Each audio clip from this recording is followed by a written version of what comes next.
My channel. आज हम बहुत ही ट्रेंडिंग टॉपिक के ऊपर बात करेंगे, दैट इज टेक्नोलॉजी। तो हमारे थिंकर्स ने, फिलोसोफर्स ने कैसे हमें समझाया है कि टेक्नोलॉजी का क्या असर पड़ता है हमारे इंडिविजुअल बिहेवियर के ऊपर, हमारे सोसाइटी के ऊपर, और क्या रिलेशन है टेक्नोलॉजी और सोसाइटी का। तो आज हम अपनी इस वीडियो में इसके ऊपर बात करेंगे।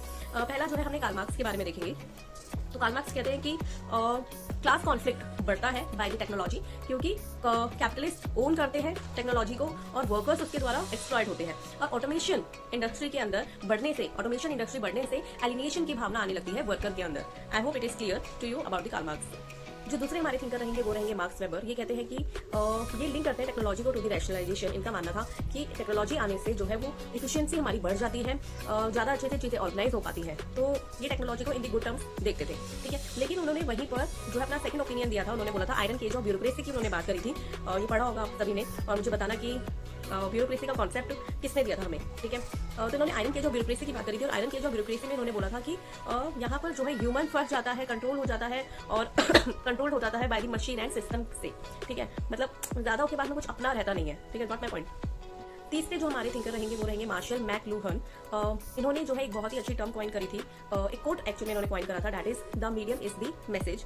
तो ये बोलते हैं, जो इनका मानना था कि बिलीव टेक्नोलॉजी की स्पेशली मीडिया जो है वो शेप करती है हमारे आइडियाज को, और हम कैसे दुनिया को दिखते हैं, ठीक है। ये सारी चीजें हम कैसे डिसाइड करते हैं बाय द मीडिया, ठीक है। जो मीडिया हमें दिखाती है, जो सोशल मीडिया दिखाती है, जो न्यूज चैनल्स हमें दिखाते हैं, तो हम उनके जरिए जो है दुनिया को जानते हैं। तो जो मैसेज वो हमें देते हैं, ठीक है, हम उनसे जो है दुनिया को जानते हैं, वही थिंकिंग हमारे दिमाग में बनती है। तो ये मैकलूहन इसलिए इंपॉर्टेंट है, ठीक है। जो फोर्थ हमारे थिंकर है वो है लुइस ममफोर्ड। सबसे पहली बात तो ये जो है टेक्नोलॉजिकल डिटर्मिनिज्म को क्रिटिसाइज करते हैं। आपका काम है कमेंट करके बताइए कि टेक्नोलॉजिकल डिटर्मिनिज्म टर्म जो है वो किसने दी थी, ठीक है। और दूसरा पॉइंट इन्होंने टेक्नोलॉजी से रिलेटेड बताया कि अथॉरिटेरियन एंड डेमोक्रेटिक टेक्नोलॉजी के अंदर क्या डिफरेंस होता है। अगर आप चाहते हैं कि मैं इस पर पूरी वीडियो बनाऊं तो कमेंट करके आप मुझे वो भी बताएंगे, ठीक है। फिफ्थ थिंकर देखेंगे हम अपने इमाइल डरखाइम। तो इमाइल डरखाइम जो है टेक्नोलॉजी को स्लाइटली पॉजिटिव की तरफ देखते थे, और ये कहते थे कि टेक्नोलॉजी की वजह से जो है डिवीजन ऑफ लेबर आएगा, ठीक है। उसकी वजह से जो है सोशल इंटरडिपेंडेंस लोगों के बीच के अंदर बढ़ेगी। तो लेकिन इन्होंने एक चीज और बोली डरखाइम में कि अगर टेक्नोलॉजी बहुत ज्यादा अगर हम यूज करते हैं, या टेक्नोलॉजी बहुत ज्यादा सोसाइटी के अंदर आ जाती है, तो उससे क्या होगा कि सोसाइटी के अंदर एनोमी आ सकती है, यानी कि लॉस ऑफ नॉर्म्स जो है वो हो सकते हैं, जो कि हम देख सकते हैं अपनी डे टू डे लाइफ के अंदर भी, राइट, करेक्ट।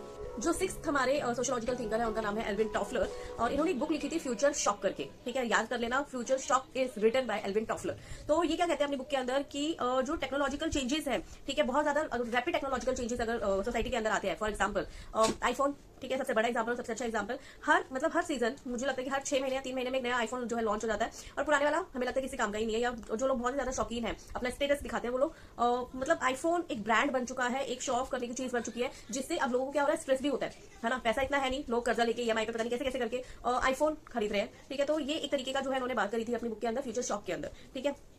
अगले थिंकर है हमारे मैनुअल कासल। इन्होंने जो है नेटवर्क सोसाइटी टर्म को जो है बहुत ही पॉपुलराइज कर दिया था। इन्होंने नेटवर्क सोसाइटी से रिलेटेड बहुत सारी बातें हमें समझाई थी। अगर आप चाहते हैं कि मैं नेटवर्क सोसाइटी को एक अलग से टॉपिक एज अ टॉपिक समझाऊं तो मुझे कमेंट करके बता दीजिएगा, अदरवाइज वीडियो जो है बहुत ही ज्यादा लंबी हो सकती है, ठीक है।